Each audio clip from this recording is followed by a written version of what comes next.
সবাই কাফের মুশরিক এসেছে সবাই। আলহামদুলিল্লাহ ইদলেন আমি আয়াতটুকু তেলাওয়াত করেছি।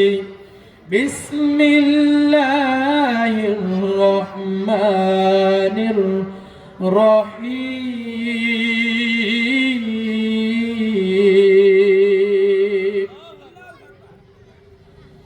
ইয়া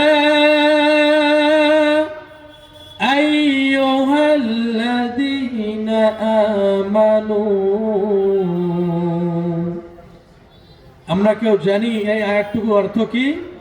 ইয়া আইয়ুহাল্লাযীনা আমানু। তো আমরা যারা আলেমরা আছি আমরা ঠিকই জানি, কিন্তু আমরা যারা মূর্খ ভাইরা আছি আমরা কেউ জানি না। তো আল্লাহ পাক রব্বুল আলামিন কোরআনুল কারীমের মধ্যে বললেন, ইয়া আইয়ুহাল্লাযীনা আমানু। ইয়া আইয়ুহাল্লাযীনা আমানু মানে হলো হে আমার ঈমানদার বান্দারা, হে আমার মুমিন বান্দারা। আমি আল্লাহ পাক রব্বুল আলামিন ইয়া আইয়ুহাল্লাযীনা আমানু দ্বারা কোনো কাফেরকে বুঝাই নাই। আমি আল্লাহ পাক রব্বুল আলামিন ইয়া আইয়ুহাল্লাযীনা আমানু দ্বারা কোনো হিন্দুকে বুঝাই নাই। আমি আল্লাহ পাক রব্বুল আলামিন ইয়া আইয়ুহাল্লাযীনা আমানু দ্বারা কোনো মুশরিককে বুঝাই নাই। আমি আল্লাহ পাক রব্বুল আলামিন ইয়া আইয়ুহাল্লাযীনা আমানু দ্বারা কোনো নাসারাকে বুঝাই নাই। হে বান্দা আমি ইয়া আইয়ুহাল্লাযীনা আমানু দ্বারা একমাত্র মুমিন বান্দাকে বুঝাইছে। কাকে বুঝাইছে? মুমিন বান্দাকে। ইয়া আইয়ুহাল্লাযীনা আমানু, হে আমার ঈমানদার বান্দারা। ঈমানদার বান্দা মুমিন না হিন্দু? বলেন দেখি আমরা বুঝে থাকলে, মুমিন না হিন্দু? ঈমানদার বান্দা তো হলো মুমিন, মুমিন না? আল্লাহ তাআলা বললেন ইয়া আইয়ুহাল্লাযীনা আমানু, হে আমার ঈমানদার বান্দারা। আমি আল্লাহ পাক রব্বুল আলামিন তোমাদের জন্য তো দুনিয়ার মধ্যে অনেকগুলো জিনিস হারাম করে দিয়েছি। আমি আল্লাহ পাক রব্বুল আলামিন দুনিয়ার মধ্যে তোমাদের জন্য অনেকগুলো জিনিস হারাম করে দিয়েছি। আল্লাহ তাআলা হারাম করে দেন নাই? বলেন দেখি কি কি হারাম করে দিয়েছে? মদ কি হালাল না হারাম? আল্লাহ পাক রব্বুল আলামিন আমাদের জন্য দুনিয়ার মধ্যে এত সুন্দর ব্যবস্থা করলেন বান্দা। আমি আল্লাহ পাক রব্বুল আলামিন তোমাদের জন্য দুনিয়ার মধ্যে এত ব্যবস্থা করলাম, এত সুন্দর ব্যবস্থা করলাম।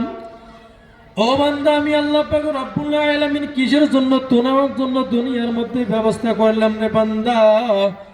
একমাত্র আমি আল্লাহ পাক রব্বুল আলামিন ইবাদত করার জন্য দুনিয়ার মধ্যে পাঠিয়েছি। আর এবং আমি আল্লাহ পাক রব্বুল আলামিন দুনিয়ার মধ্যে যতগুলো আশরাফুল মাখলুকাত ব্যতিরেকে যতগুলো পশু দুনিয়ার মধ্যে পাঠিয়েছে সকলকে তোমার তাবেদারি করার জন্য পাঠিয়েছি, ঠিক কিনা? তো আমরা বান্দা আল্লাহ পাক রব্বুল আলামিনের ইবাদত করব, কিন্তু দুনিয়ার মধ্যে যতগুলো আল্লাহ তাআলা আশরাফুল মাখলুকাত ব্যতিরেকে আল্লাহ পাক রব্বুল আলামিন যতগুলো গরু ছাগল ভেড়া আল্লাহ পাক রব্বুল আলামিন দুনিয়ার মধ্যে যত কিছু পাঠিয়েছেন বান্দা তোমার তাবেদারি করার জন্য দুনিয়ার মধ্যে আল্লাহ পাঠিয়েছেন, ঠিক না?